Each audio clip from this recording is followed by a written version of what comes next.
आइए स्टूडेंट्स, हम लोग गॉसेस लॉ के एप्लीकेशंस पर अब बात कर लें, है ना। ये छोटा सा फार्मूला देख रहे हैं आप, E dot D S is equal to Q enclosed by epsilon naught, जिसके बारे में हम पहले भी डिस्कस कर चुके हैं कि अंदर वाले चार्ज बाहर वाले चार्ज सभी के कारण फील्ड है ये रिजल्टेंट, लेकिन जो फ्लक्स बनता है वो केवल अंदर वाले चार्जेस के कारण बनता है। वो क्यों बनता है? क्योंकि उन्हीं के पर आप देखोगे कि सॉलिड एंगल उस क्लोज्ड सरफेस का बनता है, बाहर वाले चार्जेस पर जीरो आता है। तो इस तरीके से हम लोगों ने इसको समझा था। अब ये छोटा सा फार्मूला है लेकिन बहुत इंपॉर्टेंट है, और ये आप देखो कि बड़े बड़े कॉन्सेप्ट्स को समझने में बहुत हेल्पफुल हो जाएगा। तो सबसे पहले हम समझ लेते हैं कि एक कंडक्टर अगर है, उसको अगर इलेक्ट्रिक फील्ड में रखते हैं तो उसमें क्या होता है, उसके अंदर नेट इलेक्ट्रिक फील्ड ज़ीरो हो जाता है ना। बाहर जैसे आप फील्ड लगा रहे हो ना, एक पॉजिटिव प्लेट और नेगेटिव प्लेट रख करके, है ना, तो ये फील्ड एक्सटर्नली अप्लाइड ई है, उसमें ये कंडक्टर रखा हुआ है, तो अंदर भी एक फील्ड डेवलप हो गया। कैसे डेवलप हो गया कि इसके जो इलेक्ट्रॉन्स हैं, तो ये इलेक्ट्रिक फील्ड जो लगाई गई है उसके अपोजिट डायरेक्शन में उसके फ्री इलेक्ट्रॉन्स जो हैं वो मूव कर जाते हैं। तो जब वो मूवमेंट उनका होता है, ड्रिफ्टिंग होती है, तो ये वाला एंड जो है ये इलेक्ट्रॉन से पूरा एक्यूमुलेट होने लगता है। तो सारे इलेक्ट्रॉन्स यहाँ पर नहीं आ जाएंगे। आप कहोगे कि इलेक्ट्रॉन जब आएंगे तो अंदर भी तो फील्ड डेवलप होगा, ये पॉजिटिव से नेगेटिव की तरफ। तो ये जो ई डैश दिखाया हमने, वो अंदर का फील्ड जो इसके अंदर डेवलप हुआ है, ये ई जो है वो एक्सटर्नली अप्लाइड फील्ड है। तो जब ये फील्ड इसके बराबर हो जाएगा तो उनका फर्दर एक्यूमुलेशन रुक जाता है। तो यहाँ पर चार्ज के डिस्ट्रीब्यूशन से आप कहोगे जो फील्ड आया वो उसी के बराबर आया जो एक्सटर्नली अप्लाइड था। इस तरीके से अंदर में नेट फील्ड ज़ीरो होता है। तो किसी भी कंडक्टर में आप कहोगे there can be no electric field inside a conductor in electrostatics. Electrostatics इसलिए बोल रहे हैं क्योंकि करंट इलेक्ट्रिसिटी में तो फील्ड लगाना है और आपको चार्जेस को कंटिन्यूस फ्लो कराना है, तो वो डिफरेंट ब्रांच हो गई। लेकिन जब यहाँ पर हम कंटिन्यूस फ्लो नहीं करा रहे हैं, इलेक्ट्रोस्टैटिक की बात करते हैं, तो नेट फील्ड उसमें हमेशा ज़ीरो आएगा। अब इसको यहाँ पर बेस बनाते हुए कोई चार्ज कंडक्टर को जब हम इलेक्ट्रिक फील्ड में रखे हुए हैं, देखो ये इलेक्ट्रिक फील्ड दिख रहा है, ये चार्ज कंडक्टर है। अब उसके चार्जेस जो हैं, उसके इलेक्ट्रॉन्स और वो जो चार्ज उसमें था वो सब रिडिस्ट्रीब्यूट हो गए। कैसे रिडिस्ट्रीब्यूट हो गए, क्यों हो गए? जिससे कि वो एक्सटर्नली अप्लाइड फील्ड को कैंसिल कर सकें, क्योंकि उसके अंदर नेट फील्ड नहीं हो सकता, ये हम लोग जानते हैं। तो अब जब आप गॉसेस लॉ यहाँ पर एक सरफेस लेकर के, गॉसियन सरफेस आपने इसके अंदर ले लिया, उसमें जब गॉसेस लॉ लगाया E dot D S is equal to Q enclosed by epsilon naught, और आपने कहा जब ई ज़ीरो है, इसके अंदर ई नहीं हो सकता, नेट फील्ड ज़ीरो होता है, इसका मतलब है कि चार्ज इंक्लोज्ड हमारा ज़ीरो हो जाएगा। तो अब आप कॉन्सेप्ट ये कहोगे कि कोई भी जो कंडक्टर है उसके अंदर में नेट चार्ज जीरो होता है। ठीक है। अब इसी को आप देखो कि कॉन्सेप्ट ऑफ केविटी को समझने में हम काम में ले आते हैं। तो केविटी क्या होता है? जैसे एक हॉलो आपने कंडक्टर लिया हुआ है, उसके अंदर में ये जो केविटी बनाई हुई है, हॉलो है तो केविटी हो गई, उसको अंदर ने अपन ने कह दिया। अब वहाँ पर अगर कोई चार्ज आपने रख दिया, ये इंजेक्ट करा दिया, ठीक है। अभी आपने यहाँ पर समझा कि उसके अंदर नेट फील्ड ज़ीरो होता है, नेट चार्ज जीरो होता है, तो वहाँ पर तो कोई समस्या नहीं थी। लेकिन यहाँ केविटी में अगर आप कहोगे कि चार्ज हमने अगर रख दिया है, तो यहाँ पर इसके इस कंडक्टर, ये देख रहे हो आप, ये इनर और एक आउटर रेडियस के बीच में ये कंडक्टर है, हॉलो है ये, तो यहाँ पर ये गॉसियन सरफेस लेने पर उसके अंदर तो चार्ज आ गया, वो क्यों? तब तो फिर E dot D S is equal to Q हमको मिलेगा, तो ई आ जाएगा यहाँ पर, जबकि ई जो है कंडक्टर के अंदर ज़ीरो होता है, तो इसका मतलब नेट चार्ज जीरो होना चाहिए। तो कैसे जीरो होना चाहिए? तो यहाँ पर हम कहेंगे जो Q है, अब यहाँ पर ये माइनस Q, यानी ये इलेक्ट्रॉन्स यहाँ पर आकर के एक्युमुलेट हो जाएंगे। तो जहाँ से आएंगे तो आप कहोगे अगर ये नेगेटिव Q बना रहे हैं, माइनस Q बना रहे हैं, तो यहाँ पर क्या बन जाएगा? प्लस Q, क्योंकि इलेक्ट्रॉन जहाँ से आए वहाँ पॉजिटिव हो गया, जहाँ पर आए वहाँ नेगेटिव हो गया। तो ये जो अंदर वाला सरफेस है यहाँ पर, तो आप कहोगे इनर सरफेस में माइनस Q आ जाता है और आउटर सरफेस में प्लस Q। तो जैसी चार्ज रखा आपने, तो आप कहोगे कि वो चार्ज हमको बाहर दिखाई देता है। ये गॉसियन सरफेस के अंदर नेट चार्ज जीरो हो जाना चाहिए, तो वो ज़ीरो इस तरीके से हो जाता है। तो चार्ज ऑन इनर सरफेस आप देखोगे तो माइनस Q, और आउटर सरफेस देखोगे तो प्लस Q। इस तरीके से केविटी का कॉन्सेप्ट हम लोग समझते हैं। देखो ये क्वेश्चन आपको एक जनरल क्वेश्चन पूछा जाता है कि एक कंडक्टर है, क्यूब का शेप में दिया हुआ है, इसके सेंटर से D डिस्टेंस पर एक चार्ज देख रहे हैं आप, कहता है कि इस चार्ज के रखने से यहाँ पर चार्जेस जो हैं वो इंड्यूस हो गए या चार्जेस का रीडिस्ट्रीब्यूशन हो गया। तो ये जो कंडक्टर इसमें आपने चार्ज नहीं दिया था, इसके पास रखा था, तो कहता है इसके चार्ज के कारण ये जो डिस्ट्रीब्यूशन हो गया उसके कारण फील्ड कितना। तो हम कहेंगे ये फील्ड इसलिए जिससे कि इसके फील्ड को वो कैंसिल कर सकें, तो उसका जो फील्ड आएगा ई डैश आएगा, तो हम कहेंगे कि वो जो फील्ड होगा वो किसके अपोजिट होगा, इसने जो फील्ड लगाया होगा ई के अपोजिट होगा। तो E dash equal to minus E. तो इस क्यू के फील्ड को कैंसिल करने के लिए वो चार्जेस इंड्यूस हो जाते हैं और उनका फील्ड जो है वो हम कितना आता है, K Q by D square, उस चार्ज के फील्ड के बराबर। ठीक है, तो ये चार्जेस जो अपीयर हुए ना, उनका फील्ड जो है वो इस क्यू की तरफ है, it is towards Q and it is equal to that of produced by small Q at the centre. तो K Q by D square, ये सेंटर पर फील्ड प्रोड्यूस्ड है। तो ये छोटी छोटी जो चीज़ें हैं इनको आपको ध्यान से समझना है और गॉसेस लॉ इसमें हेल्पफुल है। आइए लाइन चार्ज के कारण यहाँ पर हम फील्ड भी निकालेंगे और पोटेंशियल की भी बात करेंगे। फील्ड निकालने में यहाँ पर कोई अगर एक लाइन चार्ज इनफाइनाइट लिए हुए हो तो वो लाइन चार्ज से दूर की तरफ फील्ड जाती हुई आपको दिखाई दे रही हैं दोनों तरफ, है ना। दोनों तरफ हम इसलिए कह रहे हैं कि आप पेपर में वर्क कर रहे हैं, नहीं तो कोई आप लाइन चार्ज लोगे तो चारों तरफ की बात करते हैं, सिलेंड्रिकल रीजन में वो बाहर की तरफ दिखाई देता है। तो यहाँ एक सिलेंडर लेना है हमको, एक सिलेंडर, एक गॉसियन सरफेस ले लेना है। इसके ये जो सर्कुलर कैप दिखाए हुए ना A1 A2, ये जो इनके परपेंडिकुलर होते हैं एरिया वेक्टर, तो उनसे कोई फ्लक्स नहीं जाएगा क्योंकि ये उनको आप देख रहे हो ये सरफेस को ग्रेज कर रही हैं। वो ये जो फील्ड लाइंस हैं वो उनके परपेंडिकुलर हैं, है ना। तो E.A से यहाँ पर फ्लक्स नहीं बनता, सर्कुलर कैप में फ्लक्स कहाँ बनता है, केवल उसके कर्व्ड सरफेस में बनता है। इसलिए यहाँ पर जब आप ये जो आपका गॉसेस लॉ है E.ds equal to Q enclosed by epsilon naught लगाओगे तो यहाँ पर E इंटू 2πRL लेना है, केवल कर्व्ड सरफेस का लेना है। और लेमडा चार्ज डेंसिटी थी, ये आपने L लेंथ लिया हुआ था इसका, तो L लेंथ में कितना चार्ज आया, लेमडा L, तो lambda L by epsilon not. इस तरीके से E इज इक्वल टू आपका आ गया lambda by 2π epsilon naught R। अगर आपको याद हो कूलम्ब्स लॉ में हम लोगों ने इनफाइनाइट लाइन चार्ज का फील्ड निकाला था, वो था 2k लेमडा बाई R। आप देख सकते हो यही है वो 2k lambda by R, k is equal to 1/4π epsilon naught है, इसलिए ये फील्ड आप ध्यान रखें, E is equal to lambda by 2π epsilon naught R। अब इसके किसी पॉइंट पर पोटेंशियल जब निकालना होता है तो आपको एक पर्टिकुलर पॉइंट पर दिया रहता है। जैसे यहाँ पर देखो R0 पर पोटेंशियल V0 है, ऐसा वो कहता है इस लाइन चार्ज से, तो R डिस्टेंस पर पोटेंशियल बताओ, तो dV is equal to minus E.dr होता है, उसको आप EdR लिखते हो, क्यों, क्योंकि E की डायरेक्शन और R की डायरेक्शन एक ही होती है, तो डॉट प्रोडक्ट में वो पॉजिटिव देता है। E की value lambda by 2π epsilon naught R है, तो 1/r dr का यहाँ इंटीग्रेशन हो गया। ठीक है, तो R0 से R0 पर पोटेंशियल V0 दिया, ये डिफाइन करना पड़ेगा। आप इन्फिनिटी वाला कॉन्सेप्ट यहाँ नहीं लगा सकते हो, क्योंकि अगर इन्फिनिटी लगाएंगे ना तो इसका इंटीग्रेशन आने वाला है अभी log R बाई R0। ठीक है, तो फिर वो log R अपॉन इन्फिनिटी आप डिफाइन नहीं कर पाओगे, इसलिए यहाँ पर R0 पर पोटेंशियल V0 ऐसा दिया जाता है एक पर्टिकुलर पॉइंट पर, तभी दूसरे पॉइंट के पोटेंशियल्स को हम डिफाइन कर सकते हैं। तो ये चीज़ ध्यान रखना कि V minus V0 is equal to हमारा ये आ गया minus lambda by 2π epsilon naught, इसका इंटीग्रेशन log R, लिमिट रख दिया log R बाई R0, तो यहाँ V इज इक्वल टू क्या बन गया, V0 minus lambda by 2π epsilon naught into log R by R0। तो हम यहाँ पर देखें इसके एप्लीकेशंस में हम फील्ड के लिए तो काम करते चलेंगे ही, साथ में हम पोटेंशियल भी निकालते चलेंगे। ठीक है, जैसे अब हम ले रहे हैं एक चार्ज शेल को, एक चार्ज स्फेरिकल शेल को हमने लिया, उस शेल में पोटेंशियल Q है, आप जानते हो कि शेल में सरफेस में ही चार्ज रहेगा, R रेडियस का है, और हमने ऑब्लिक लगाया है मेटल स्फीयर। तो एक मेटल स्फीयर जो है, अभी अभी देख के आए हम कि मेटल के अंदर नेट फील्ड 0 होता है, नेट चार्ज उसमें नहीं हो सकता, तो मेटल स्फीयर में भी चार्ज कहाँ रहता है, पूरा सरफेस में ही रहता है, इसलिए इन दोनों के फार्मूला एक से आएंगे।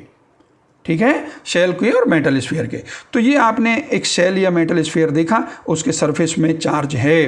अब एक्सटर्नल पॉइंट पर आपको इसके बाहर अगर आपको निकालना हो R डिस्टेंस पर फील्ड, तो यहाँ गॉसियन सरफेस लें। अब चूंकि ये स्फेरिकल है इसलिए गॉसियन सरफेस आपका स्फेरिकल आएगा। तो गॉसियन सरफेस को चूज़ करने के लिए जैसे लाइन चार्ज में हमने सिलेंडर लिया था, पॉइंट चार्ज के लिए या इस तरीके के स्फेरिकल चार्ज के लिए आपको स्फेरिकल गॉसियन सरफेस लेना है, ठीक है। तो यहाँ पर आपने इसको लिया और उसके अंदर जो है टोटल स्फीयर का चार्ज इंक्लोज्ड हो गया। आपने लगाया कि इसका जो फील्ड है वो सरफेस के परपेंडिकुलर है, तो आपने फार्मूला लगा दिया into 4πr² is equal to Q by epsilon naught. तो ई इज इक्वल टू वैसे ही आया जैसे कि पूरा चार्ज सेंटर में रखा हो, देख रहे हैं आप, k Q by r square 1/4π q by r square. तो ये जो आया आप कह सकते हो कि बाहर वाले पॉइंट के लिए शेल जो है वो कैसे बिहेव करता है, जैसे कि सारा चार्ज कहाँ रखा हो, सेंटर पर रखा हो। तो ये formula finally E is equal to के Q by r square where r is greater than capital R, बाहर वाले पॉइंट पर, है ना। पूरा आप कहाँ मान सकते हो, जैसे सेंटर में रखा हो। अच्छा, सरफेस में इसी को आप कहते हैं कि मैं ये जो है गॉसियन सरफेस जस्ट इसके पास ले आऊँगा तो आप सरफेस पर निकाल सकते हो। तो ई इज इक्वल टू के Q by capital R square हो जाएगा।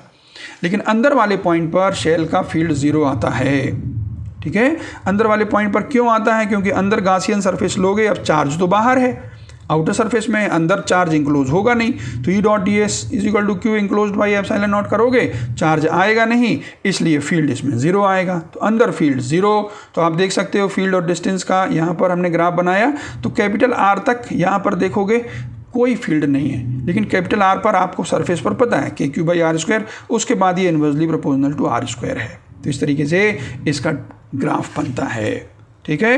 अब आप ये अगर आपको पता हो गया कि बाहर वाले पॉइंट पर K Q by r square है ना, सरफेस पर K Q by capital R square और अंदर में 0, तो आप पोटेंशियल निकाल सकते हो, क्योंकि पोटेंशियल की डेफिनेशन आपको पता है क्या है, माइनस ई डॉट डी आर, और उसको आप ई डी आर लिखते हो।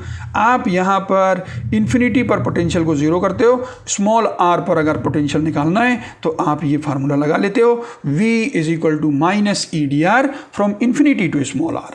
तो आप कहोगे कि मुझे अगर बाहर काम करना है, r is greater than capital R है, मैं इन्फिनिटी से आ रहा हूँ, तो आप कहोगे कि वहाँ पर बाहर में फील्ड जो है वो के क्यू बाई आर स्क्वायर है, वो आप लिख दो के क्यू बाई आर स्क्वायर ई की जगह में, ठीक है। उसका इंटीग्रेशन -1/r हो जाता है, लिमिट आप रख दें इन्फिनिटी टू r, तो यहाँ पर माइनस साइन अंदर ले गए तो प्लस हो गया, तो 1/r माइनस 1/इन्फिनिटी 1/इन्फिनिटी 0। तो आपका पोटेंशियल बाहर वाले पॉइंट पर K Q by small are हो गया।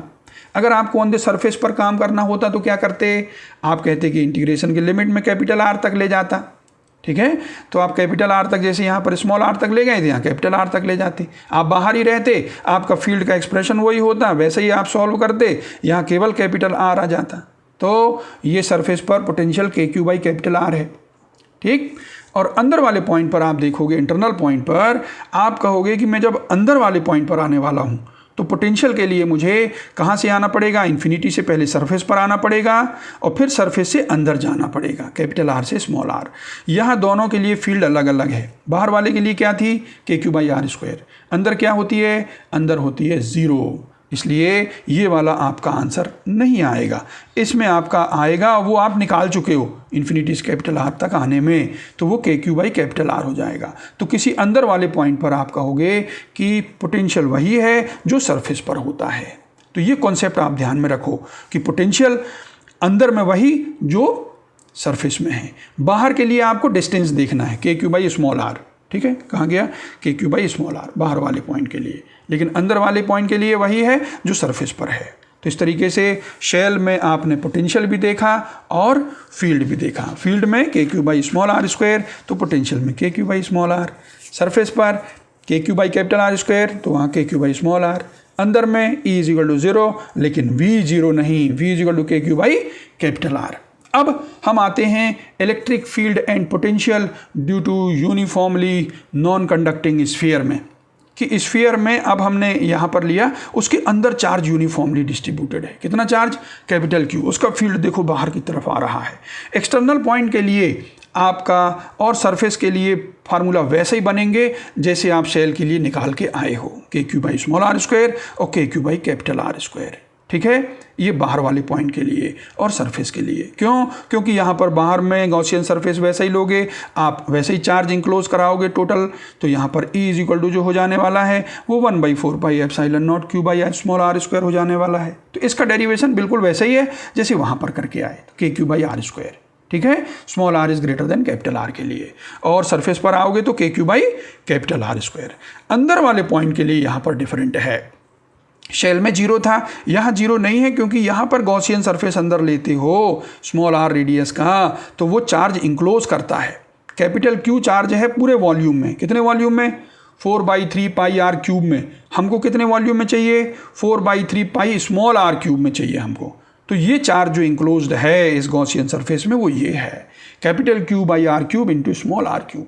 ठीक है, तो E dot D S is equal to Q enclosed by epsilon naught होता है। आप यहाँ पर देख रहे हो ई इंटू 4πr² है, क्यू इंक्लोज्ड की वैल्यू मैंने रख दी और ई इज इक्वल टू मेरा आ गया, कितना आया, 1/4 epsilon naught into Q by capital R cube small R. देख पा रहे हो स्मॉल आर स्क्वायर इस कैपिटल आर क्यूब को कैंसिल करेगा तो स्मॉल आर बचेगा। तो यहाँ पर ई इज इक्वल टू आप लिखो K Q by capital R cube into small R. तो यहाँ पर आप देखें कि शेल के जैसे फील्ड हमारा आया था बाहर वाले और सरफेस के लिए, लेकिन अंदर में ये directly proportional to small R आया। अंदर में जैसे आप सेंटर से जाओगे तो फील्ड धीरे धीरे बढ़ेगा। ठीक है, directly proportional to small R है ये। और फिर बाहर जाने पर देखो सरफेस में K Q by capital R square हो गया, बाहर जाने पर ये inversely proportional to small are square होगा। यानी बाहर वाले पॉइंट के लिए आप कहोगे कि सारा चार्ज हम कहाँ कॉन्सेंट्रेटेड मान सकते हैं, सेंटर पर मान सकते हैं। ठीक है, तो अंदर में थोड़ा डिफरेंट है। पोटेंशियल के लिए आप कहोगे बाहर वाले पॉइंट के लिए पोटेंशियल वही आएंगे, है ना, जो वहाँ पर शेल के लिए आए थे। ठीक है, लेकिन अंदर में पोटेंशियल अलग आएगा। तो यहाँ पर पोटेंशियल देख लें, पोटेंशियल के लिए minus E D are infinity से स्मॉल आर, बाहर वाले पॉइंट के लिए के क्यू बाई आर स्क्वायर लिख दिया। ई को आपने इंटीग्रेट किया कैपिटल इन्फिनिटी से स्मॉल आर तक, तो ये इसका इंटीग्रेशन आपको पता है 1/r स्क्वायर का -1/r, माइनस अंदर आ गया तो प्लस हो गया और लिमिट रख दिया आपने, तो आंसर आपका के क्यू बाई स्मॉल आर आ गया। जैसे कि आपका पूरा चार्ज कहाँ हो, सेंटर पर हो, ऐसा आपका ये फार्मूला आ गया। ये कहाँ पर है, बाहर वाले पॉइंट के लिए है। ठीक, सरफेस के लिए क्या होगा, आप कहोगे कि बिल्कुल वैसा ही फील्ड रहेगा, के क्यू बाई आर स्क्वायर वाला, इन्फिनिटी से कैपिटल आर तक आऊँगा वही सारा कैलकुलेशन होगा, केवल आपकी लिमिट कैपिटल आर हो जाएगी स्मॉल आर की जगह में, तो आंसर बिल्कुल वैसे ही रहेगा, स्मॉल आर की जगह में कैपिटल आर आप लिख दोगे तो K Q by capital are. ठीक है, ये फार्मूला वैसे ही जैसे सेल के लिए है, अंदर वाले पॉइंट के लिए आपका अलग आएगा, ये देख लो आप, क्योंकि अंदर वाले पॉइंट पर आने पर आपको पहले इन्फिनिटी से सरफेस पर आना पड़ेगा और फिर सरफेस से अंदर जाना पड़ेगा। तो v is equal to minus E D R है, लेकिन दो आपको स्टेप में काम करना, इन्फिनिटी से capital R E D are हो गया और कैपिटल आर से स्मॉल आर। ई की वैल्यू बाहर के लिए के क्यू बाई आर स्क्वायर है, इसको आपने सॉल्व किया हुआ है, तो आप कहोगे कि ये इंटीग्रेशन तो मैं जानता हूँ, के क्यू बाई कैपिटल आर जो यहाँ पर हम करके आए।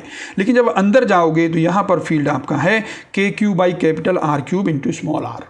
ठीक है, K Q by capital R cube into small R, ये तो इस फील्ड की वैल्यू को यहाँ पर रखना होगा, तो आपने यहाँ रखा और तब इसको इंटीग्रेट किया, तो यहाँ आर डी आर का इंटीग्रेशन क्या हो गया, आर स्क्वायर बाई टू बाहर पड़ा है और लिमिट रख दिया R square minus capital R square. अब इन दोनों स्टेप के लिए आप कहोगे कि यहाँ एलसीएम में 2r क्यूब ले लिया और यहाँ पर सॉल्व करने पर मेरा ये जो आ गया वो 3 capital R square minus small are square.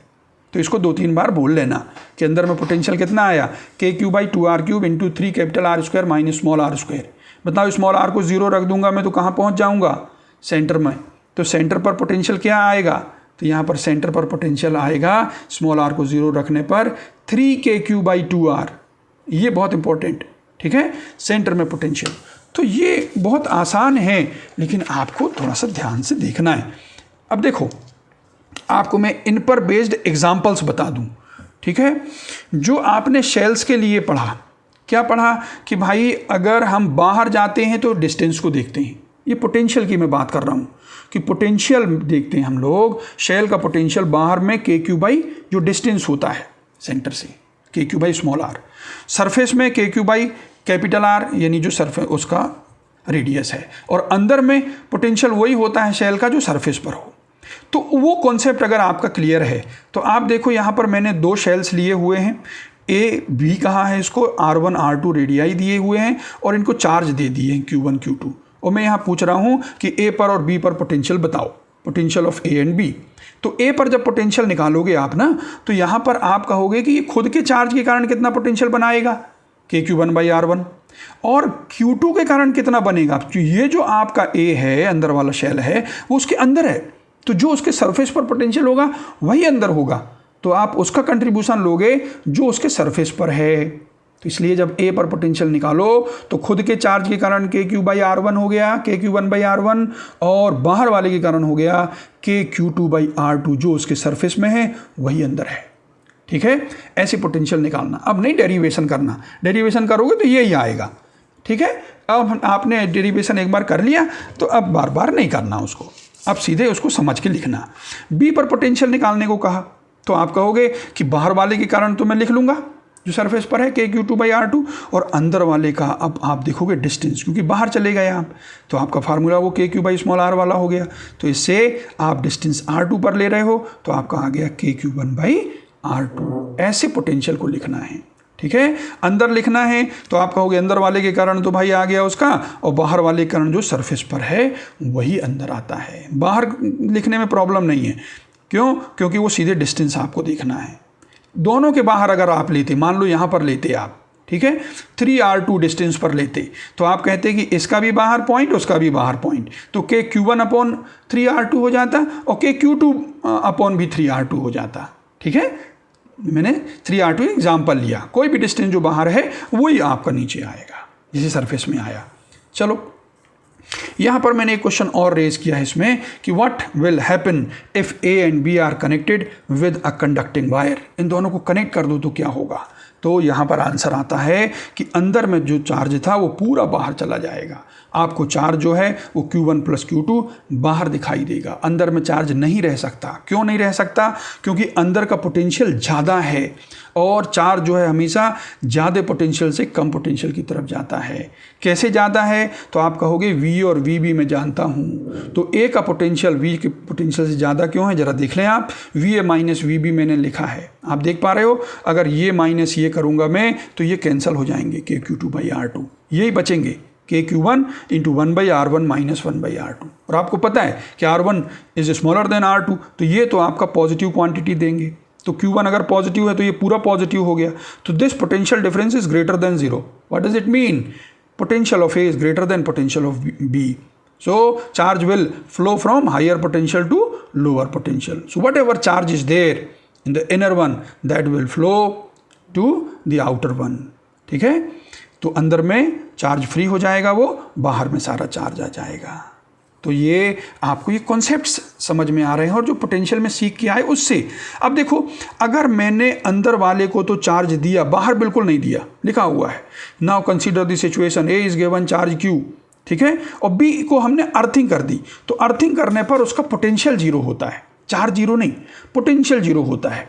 तो यहाँ पर इसके पोटेंशियल को मैं 0 कर दिया। तो ये पोटेंशियल के 0 करने के लिए आप कहोगे इसमें चार्ज होना चाहिए। क्यों होना चाहिए? क्योंकि आपको पता है चार्ज इसमें नहीं होगा। अगर अब इसका पोटेंशियल 0 आपको करना है तो अंदर वाला जो चार्ज है वो तो पोटेंशियल देगा। वो कितना देगा? KQ/R2। अभी अभी आप पढ़ के आए वहाँ पर, बाहर में तो भाई KQ/R2 होगा ना, बाहर के सरफेस में, तो वो तो 0 नहीं हुआ। तो इसको 0 होने के लिए इसमें चार्ज जो है B में चार्ज कुछ आ जाता है। ठीक है, हमने बाहर नहीं दिया था, ग्राउंड से आ जाएगा। कितना आ जाएगा वो निकल के आ रहा है कि अगर वो Q' आ जाएगा इसमें चार्ज, तो वो चार्ज जो हो जाएगा, यहाँ पर देख सकते हो कि B का पोटेंशियल मैं 0 कर रहा हूँ, अंदर वाले के कारण पोटेंशियल बाहर लिख दिया KQ/R2, और इसमें जो चार्ज अगर Q' है तो Q'/R2। J = 0 करूँगा तो Q' = -Q। इसका मतलब अंदर में चार्ज अगर Q है तो बाहर में चार्ज कितना हो जाएगा? आउटर सरफेस में, यहाँ पर आउटर सेल में, तो वो -Q हो जाएगा। वो चार्ज जो है वो अंदर की तरफ ही रहेगा, ये नहीं कि बाहर में रहेगा। क्यों? क्योंकि नेट चार्ज जो है शेल के अंदर 0 होना चाहिए। ठीक है, तो वो अगर आप चार्ज डिस्ट्रीब्यूशन दिखाओगे तो कैसे दिखाओगे? ऐसे दिखाओगे, जैसे यहाँ पर दिखाया ना, +Q1, यहाँ -Q1, देख रहे हो? ये वाला क्वेश्चन शायद छोड़ दिए हम, शो देयर चार्ज डिस्ट्रीब्यूशन यहाँ पूछा था। ठीक है, तो Q1 Q2 दिया था ना वहाँ, तो यहाँ पर Q1 ये हो जाएगा, -Q1 ये हो जाएगा। क्यों? क्योंकि सेल के अंदर नेट 0 होना है। ठीक है, और बाहर में Q1 + Q2 है, क्योंकि बाहर Q2 दिया था। अगर Q2 नहीं होता, ठीक है, तो ये केवल -Q1 + Q1 होता, और हमने अर्थिंग कर दिया है यहाँ पर। ठीक है, यहाँ पर अर्थिंग कर दिया है तो चार्ज जो क्यू है और यहाँ पर अगर माइनस क्यू है तो माइनस क्यू अंदर ही दिखेगा आपको। ठीक, तो यहाँ पर ऐसे दिखाना है। इधर देखो, अगर मान लो ये B का हमने कहा कि B is given charge capital Q और A को हमने अर्थ कर दिया अंदर वाले को, तो अर्थ करने पर क्या होता है, उसका पोटेंशियल जीरो होता है। तो उसमें कहता है चार्ज कितना आ गया, तो हम कहते हैं चार्ज मान लो Q डैश आ गया। तो चार्ज अगर Q डैश आया है तो Q डैश की वैल्यू कैसे निकालोगे, A पर पोटेंशियल निकालना जानते हो। खुद के चार्ज के कारण देखो कि Q डैश बाई R1 लिखा हमने, और बाहर वाले के चार्ज के कारण पोटेंशियल लिखा कि Q बाई R2 जो सरफेस में है, उसको जीरो किया तो अंदर में चार्ज जो आया वो माइनस QR1 बाई R2 आया। हमने नहीं दिया था, कहाँ से आ गया, वो ग्राउंड से आ गया। नेगेटिव चार्ज कैसे आया, अरे उससे पॉजिटिव चला गया होगा इतना, तभी उसमें नेगेटिव है। यहाँ पर कितना चला गया होगा, इसमें Q चला गया होगा, इसलिए माइनस Q है। ठीक है, तो इस तरीके से ग्राउंडिंग का कॉन्सेप्ट आता है कि हमने अर्थिंग कर दिया। अगर अब देखो एक इलेक्ट्रॉन है यहाँ पर और ये कहता है कि अगर हमने एक इलेक्ट्रॉन को एक इनफाइनाइटली, यहाँ देखो ये इन्फिनिटली चार्ज है और ये लैम्डा चार्ज, इसमें लीनियर चार्ज डेंसिटी है, इसके अराउंड ये रिवॉल्व करता है, r डिस्टेंस पर है सपोज ये, तो कहता है ये कि इसकी काइनेटिक एनर्जी इंडिपेंडेंट होगी, स्मॉल r के डिस्टेंस पर डिपेंड नहीं करेगी, ये दिखाओ। ठीक है, तो आप कहोगे कि भैया कि यहाँ पर ये अगर घूम रहा है, रिवॉल्व कर रहा है, तो इसको सेंट्रीपिटल फोर्स कौन दे रहा है, ये जो mv²/r है वो कौन दिया, वो उसका इलेक्ट्रिक जो फोर्स है वो दिया। ठीक है, ये इलेक्ट्रॉन नेगेटिव चार्ज होता है, इसकी तरफ फोर्स लगा होगा, इसका r डिस्टेंस में फील्ड कितना होता है आपको पता है, λ/2πε0r होता है। तो इस तरीके से आपने इसको लिख लिया, E × λ/2πε0r = mv²/r। तो mv² की वैल्यू आपने r को कैंसिल करके निकाल ली, तो हाफ mv² = काइनेटिक एनर्जी, तो r कैंसिल हो गया है तो उससे इंडिपेंडेंट हो गया। तो ये सिंपल आपका उस फार्मूला पर बेस्ड था। अब मैं आपका ज़्यादा टाइम नहीं लूँगा, बस ख़त्म करने वाला हूँ। लेकिन ये अगर मैं कहता हूँ कि ये एग्जांपल्स आप समझ लोगे तो आप जो फार्मूला पढ़े हो उसको काम में ला सकते हो। तो देखो, एक positively charged uniformly charged solid sphere लिया मैंने, और मैं कहता हूँ कि इसमें एक चार्ज जो है इसके सेंटर की तरफ आ रहा था, ठीक है, वो स्मॉल चार्ज Q और स्मॉल m है। जब ये जस्ट टच करने वाला था उसकी स्पीड u है, u की मिनिमम स्पीड आपको बताना है so that it can penetrate and it can pass through this sphere. ठीक है, इसके अंदर चला जाए, ये बाहर निकल जाए। तो इसमें कॉन्सेप्ट ये है कि जो फील्ड होता है ना ये स्फीयर के अंदर, आपको पता है कि अगर हम r डिस्टेंस पर जाते हैं तो दूर की तरफ होता है, तो अगर सेंटर से ये थोड़ा भी दूर आगे निकल गया तो वो फील्ड खुद ही आगे उसको निकाल देगा। ठीक है, तो इलेक्ट्रोस्टैटिक फील्ड जो उसको है, अगर वो सेंटर से सेंटर तक चला जाए उसके बाद उसका फील्ड खुद ही उसको बाहर की तरफ पुश कर देगा। तो आपको जब एनर्जी कंजर्व करना है तो सरफेस पर पोटेंशियल एनर्जी, सरफेस के पर उसके पास इनिशियल काइनेटिक एनर्जी क्या थी, और सेंटर में आप उसको जीरो काइनेटिक एनर्जी कर दो और यहाँ पोटेंशियल एनर्जी कर दो। तो सेंटर का पोटेंशियल क्या आप पढ़ के आए, 3kq/2r। ठीक है, उससे सेंटर पर पोटेंशियल एनर्जी जब वो सेंटर पर पहुंचा, ये लिख लिए, इसीलिए ये एग्जांपल को दिया मैंने। ठीक है, अगर आपसे पूछता कि इसको कितना हम स्पीड दें कि r/2 डिस्टेंस पर पहुंचे, तो r/2 वाला फार्मूला आप लगाते कि भाई अंदर में पोटेंशियल कितना होता है, तो अंदर में potential kq/2r³ × 3R² - small r², small r की वैल्यू कैपिटल R/2 लिखते। लेकिन यहाँ पर मैंने पूछा कि पूरा क्रॉस करना है, सेंटर पर जाकर के आपको कंजर्व करना है, तो यहाँ पर ऐसा करना। ठीक है, तो हाफ mu² ये आ गया, u आपने आंसर निकाल दिया कि इतनी स्पीड देंगे कि ये पार हो जाए। तो कॉन्सेप्ट ये है कि आपको पूरा क्रॉस कराना है लेकिन सेंटर तक ही कंजर्व करना, उसके बाद इलेक्ट्रिक फील्ड जो है वो खुद ही उसको बाहर पुश कर देगा। ये देखो लंबा चौड़ा क्वेश्चन दिख रहा है आपको, बहुत आसान है लेकिन गॉसेस लॉ पर है इसलिए हमने इसको दिया हुआ है। यहाँ पर देखो, ये एक यूनिफॉर्मली चार्ज्ड स्फीयर है। अब यूनिफॉर्मली वर्ड हम यूज़ ना करें, यहाँ पर ये इसका जो वॉल्यूम चार्ज डेंसिटी है ना, ये दिया हुआ है कि ये r पर डिपेंड करता है। ये ρ = c/r, ये कांस्टेंट नहीं है, रो इज़ नॉट कांस्टेंट। ये जो इसकी डेंसिटी है, वॉल्यूम चार्ज डेंसिटी, वो कम होती है r के साथ, ऐसा बोलता है ये। तो इन दोनों के बीच में ये जो चार्ज है वो इन्वर्सली प्रोपोर्शनल टू r है। तो ये जो हॉलो स्फीयर है, इनर रेडियस a और आउटर रेडियस b का, इसके सेंटर में चार्ज q रखा हुआ है और ये चार्ज जो डेंसिटी है वो ऐसी है। तो बोलता है इसमें c की वैल्यू बताओ अगर इस फील्ड को इसके अंदर इंडिपेंडेंट रहना है स्मॉल r के।